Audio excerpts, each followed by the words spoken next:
Meeker, and is one of the few books that addresses the engineers and the managers and the business people through adopting open source in confidence. Heather is a former Unix software engineer and a former lecturer at Berkeley and a very successful lawyer with expertise also on open source. After the keynote, Heather will be with us in room Cypress A for interactive session on open source compliance. And please, managers from our member companies, do join and ask questions. So please welcome Heather Meeker.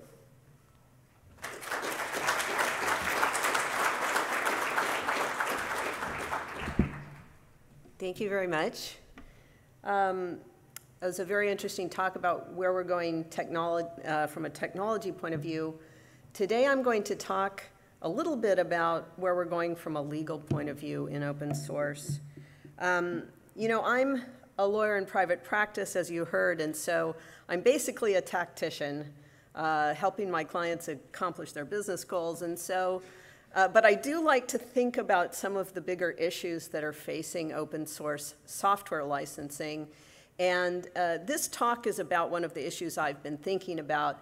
You'll note that the title is different from on the schedule. That's because I took the liberty of updating it to what I am thinking about just at this moment. So I'd like to talk to you about a legal issue that is in the works in open source licensing in the hopes that it'll be as interesting to you as it is to me. And I call this open source and the family business. So just so that I make sure I have my metaphors correct, who's seen The Godfather, the movie The Godfather? So most people, okay, good, because this makes some allusions to it, and if you haven't seen the movie, I apologize, and your friends around you can explain the metaphor, perhaps. Okay, so open source as a family business. Now, these statistics are kind of nonsense, but they show a trend that I think we all understand, which is that way back in the day, you know, we're talking about in the 1990s maybe, open source was mostly the purview of hobbyists, and today it's mostly the purview of quote-unquote professionals, corporations, and so forth. So the types of participation have really changed over the years. It really started as a kind of a family business, and now it's morphed into something slightly different. But some of the family business aspects of it are still with us and are likely to cause a legal concern going into the future. I don't know how many of you might have been involved in an actual family business. I have myself, and I can tell you that there's a kind of a unicorns and roses version of the family business where some, you know, enthusiastic entrepreneurs open up a business that they really love and they work at it all their lives and they're very successful, and then they bequeath it to their children who go on to do great things with the family business. In reality, that's not usually the way it works. Most family businesses don't survive one generation, and very few survive 2 or 3. So the dream is the picture that's on your right, and the reality is sometimes a picture on your left. And for those of you who, it's a little bit dark, you can't see it. That's Fredo in The Godfather. Okay, so Fredo was the son who was just really incapable of doing anything right. And one of the issues in The Godfather was what happened when the this organized crime business was bequeathed to the next generation and basically fell apart. So we have the dream, which is the wonderful family business, and then we have the reality, which sometimes is Fredo.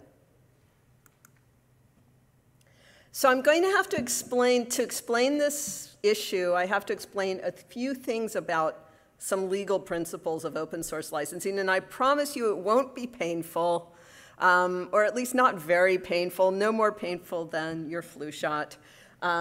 These are important things to understand. If you're participating in open source development, you or your company are dealing with a system for granting and sharing of rights, and these are some of the basic principles that underlie how it works. works. From a legal point of view, for lawyers like me who are business lawyers, open source is very different kind of paradigm from sort of proprietary software, really a sea change kind of difference. And so these things that I'm going to explain to you really are uniquely related to open source software licensing. Okay, so first of all, the conditional licensing model. So all open source licenses work like this. And from a technical, legal, structural point of view, this is very unusual. There's really almost nothing else that works this way. So what open source licenses say are, here's a software, do anything you want with it, but if you distribute, then you're going to have to do something for me in exchange. Well, it looks like I lost a picture there. Sorry. That was a picture of a baton pass in a long-distance race. So that would be distribution. So if you distribute the software, you must do something. And what you must do is share your source code with those people that you gave binary code to. And if you fail to do that, which represents which the red squiggly line represents, then there's a consequence, and that consequence is that you're a copyright infringer. Okay, so that may sound straightforward, but it's actually a very nuanced kind of paradigm that's really important to understand.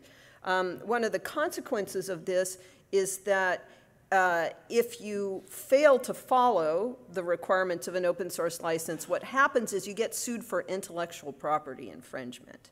And I'm sure some of you have heard of that before, and you may have wondered why that's so, because the licenses look kind of like contracts. You may have heard that people say they're not contracts. And one of the reasons people say that, which, by the way, is kind of true and kind of not true, well, the comment you would expect from a lawyer, of course, is that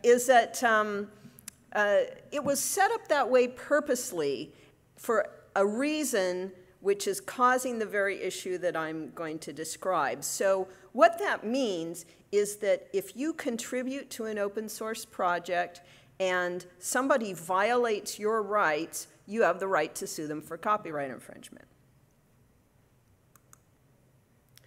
Another principle to understand is that the person who has the right to sue for copyright infringement is the owner of the copyright, or an exclusive licensee, but that's not relevant in open source licensing. So if you are the owner of a copyright, either because you authored it or because you have sold it to someone else who then owns it, then the person who owns it is the one who has the right to bring the lawsuit. And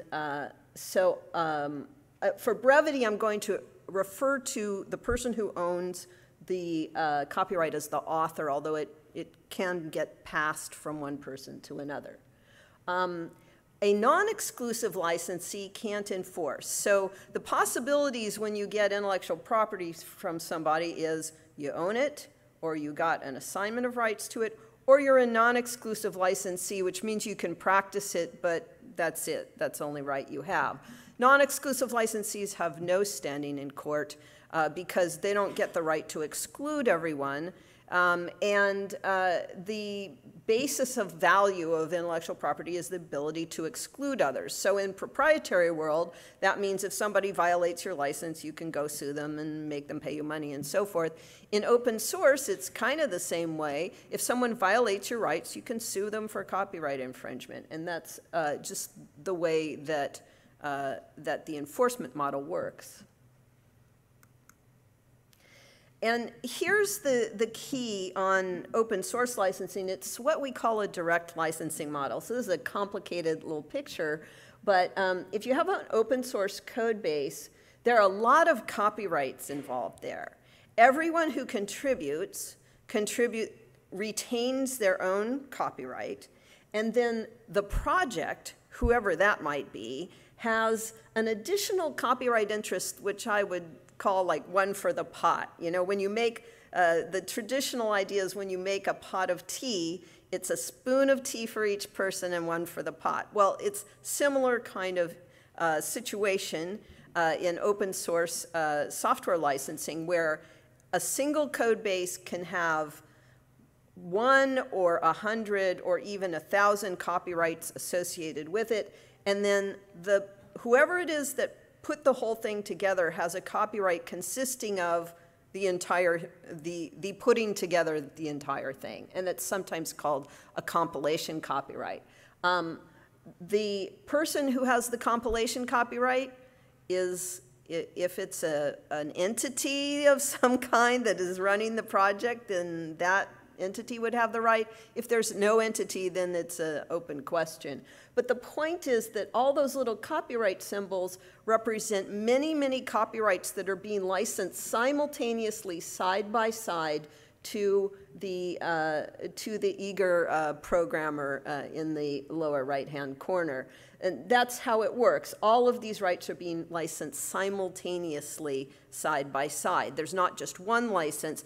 There is, in fact, many. They're just usually all licensed under the same terms.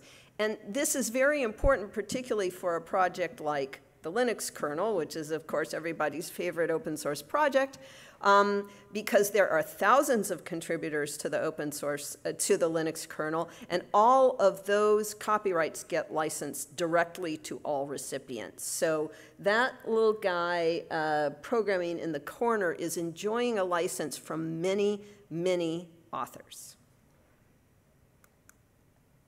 Okay, so those are the legal principles. I hope those weren't too painful. And now we're going to talk about an issue that you might have heard of, which is a bit of a political issue in the open source world over the last, say, 5 years mostly. And that is, should projects use contribution licenses, or should the license in equal the license out? This is an issue on which, well, maybe not surprisingly in open source world, there's a lot of flame wars on discussion groups about this. But for instance, there are basically two models for managing the rights in an open source project. One is to use what's called a contribution license, and that's the model that's used by the Apache Foundation and many other projects who happen to use the Apache Foundation contribution license because they like the license. But the point of that is that what the authors do is they grant rights to the project, to whoever's running the project, and also to all the recipients, and then the project has, passes on certain rights to the recipient. The bottom line for that is that the project can then change the outbound licensing of the entire project, and some developers object to that. And so it is more popular in the open source community to do license in equals license out. So in license in equals license out, everybody just throws their rights into the pot and they go directly to the recipient, but the project doesn't have any greater rights. And you might have heard of the DCO, which is what the Linux kernel uses. That's a document that just says it's your original work and it doesn't really pass on any rights at all. If you are a contributor to a GPL project like the kernel, you are saying to the entire world, I contributed this thing, everybody gets it directly from me under GPL. They might be simultaneously getting a bunch of other grants from other contributors, but they get it directly. And what I would like to point out about both these models is that they essentially work in the same way with respect to this larger issue. Everybody who is a recipient gets a license directly from the author. So that's the way open source licensing works. And the project itself may have no standing to sue at all unless it can figure out some rights that it actually has on an exclusive basis. Okay, so now we have to turn to a sensitive topic, and that is what happens when the first generation of open source developers starts to move to the big bit bucket in the sky. So, you know, open source has been around for a while now, and a great deal about the running of open source projects and enforcement of open source licenses has been done on a community basis, and that's as it should be. But the first generation of programmers will not be with us forever.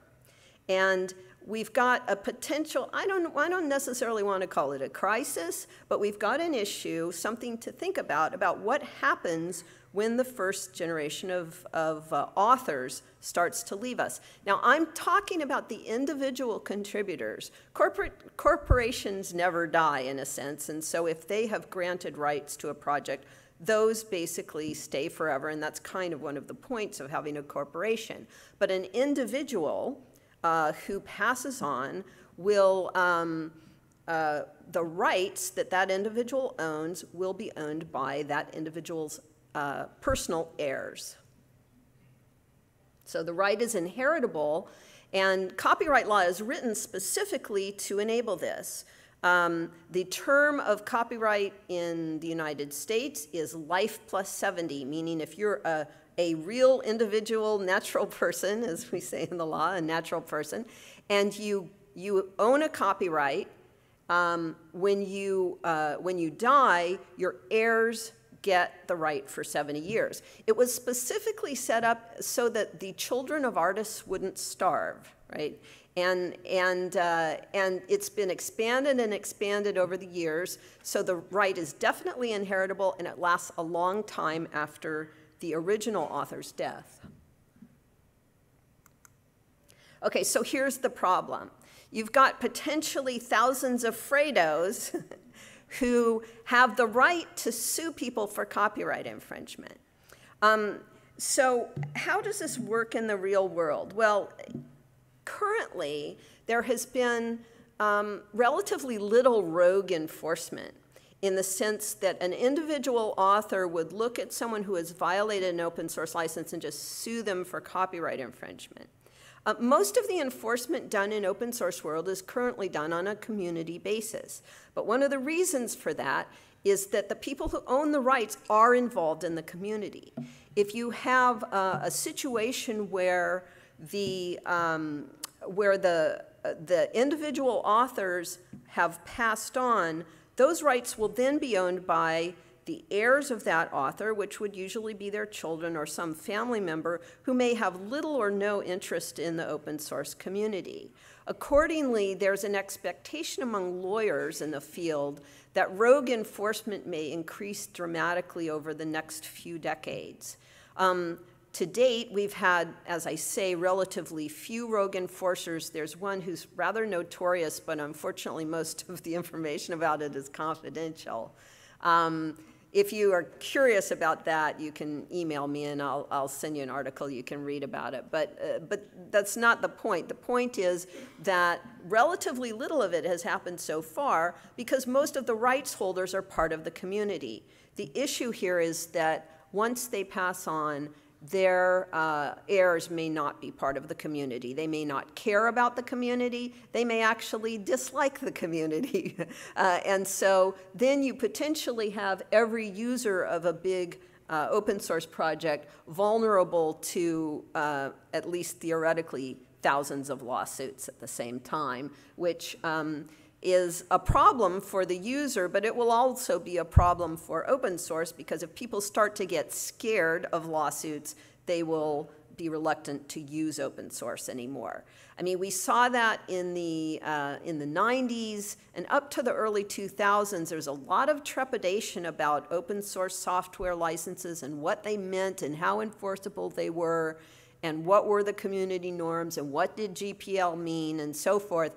And since that time, the legal landscape has calmed down a lot, and people are less fearful, companies are less fearful about being sued for copyright infringement because community enforcement has worked, reasonably well, or it's been reasonably cohesive. But now we're looking, just because of the natural progress of the generations, at a situation where enforcement might become extremely fragmented and might be conducted by people with no interest in benefiting the open source community.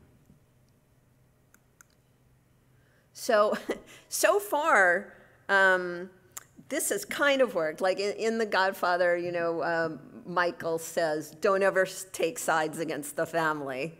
And then Fredo betrays him and he says, I knew it was you and you broke my heart. I mean, that's kind of what's happening in the community these days, in the sense that people in the community are trying to enlist authors in community enforcement and participating in community enforcement. And as I said, it's worked okay so far, but it's not going to work forever, particularly when the rights pass on. So we've still got the Fredo problem in the works. So it's fair to ask then, what is the solution to this problem? And I have to be candid to you, I don't have a solution to the problem. The problem has to be solved on a community basis. And there are people who are thinking about this and concerned about this, but I would say that there's no one obvious scheme, or scheme is the wrong word because that has a negative connotation, but a model to address this. But it needs to be addressed within the next couple of decades, or else there are potentially some real issues. If you have a whole bunch of authors who are putting their rights in a pot and then licensing the rights out to people, there are a couple of obvious ways that you could solve the problem from a legal point of view. There are probably some creative ways that I haven't thought of, and I hope others think of, but two obvious ways. One is to, instead of licensing the rights to the project, actually sell the rights to the project. If you do that, then the project, whoever that is, then has the right to do enforcement, and the author, at least theoretically, doesn't have that right anymore. I don't know how many of you have ever contributed to a Free Software Foundation project, the GNU project, but they actually require an assignment of rights. And if you go back about 15 years, many projects actually thought about requiring an assignment of rights so that you actually sold your rights to the project. Not many projects use that anymore because there was a great deal of resistance to it. The initial reason for asking for an assignment of rights really wasn't about this issue at all. It was about the ability to do enforcement generally. It was thought that if there wasn't an assignment of rights, no one could do enforcement. Now people are more worried that if there isn't an assignment of rights, everyone can do enforcement, and that is extremely disruptive. So one possibility is to change the kinds of contribution models that open source projects are using. That would be a radical change for the kernel. I'm guessing it probably wouldn't fly at all. It means that contributors have to place a lot of trust in the project and how they're going to conduct enforcement. The project could not conduct enforcement at all, and contributors would be upset about that, or they could be too aggressive about enforcement, and they could be upset about that. And if you look at all of the discussion in open source forums and discussion groups and so forth, you'll see a lot of debate about the issue of how aggressive enforcement should be. There are camps that think no formal enforcement should be done at all. It should all be sort of community-based and compliance-oriented. And then there are people who think more enforcement should be done. And then there are, you know, a couple of rogue enforcers who are just trying to get as much money as possible from people who are violating open source licenses. So there are opinions across the spectrum. And one of the problems with this with an assignment model is going to be that you have to place trust in the project, and you might be concerned about changes in management of the project over time. So that's going to be one possibility. Another possibility is to keep the model the way it is, with the kind of throwing all the rights into the stew and then licensing them out side by side, but to have a separate contract with the project when you contribute, designating the project as your enforcer. And that ends up being a little bit similar to assignment, but it could be more nuanced because the terms of that agreement could be a little bit more flexible. And so I think one of the things that you might see in the future is that when you contribute to a project, you might be asked also to agree to an enforcement agreement. This is so that the projects can make sure that rogue enforcers are not out there disrupting their developer base. And of course, at the end, why should I care as a developer or a contributor? You might expect to see a possible sea change in the way contribution terms are done. The way they're done right now, it's been settled for a while. If you want to contribute to an open source project, if you're working for a big company, there are probably policies about what you can contribute to and under what terms, and your company has gotten comfortable with a lot of the contribution terms. If these get changed, that's going to start a whole new decision process in corporate America. For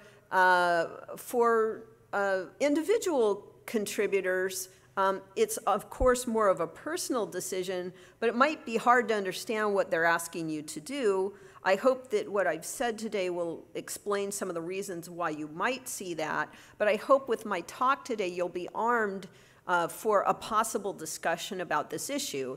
And if a project presents you with terms saying, well, sure, you can contribute to this project under GPL, but you're going to have to separately make an agreement with us about the scope of enforcement, that will not be a complete surprise to you. As those models are developed, I'm sure there will be a lot of information and discussion about them.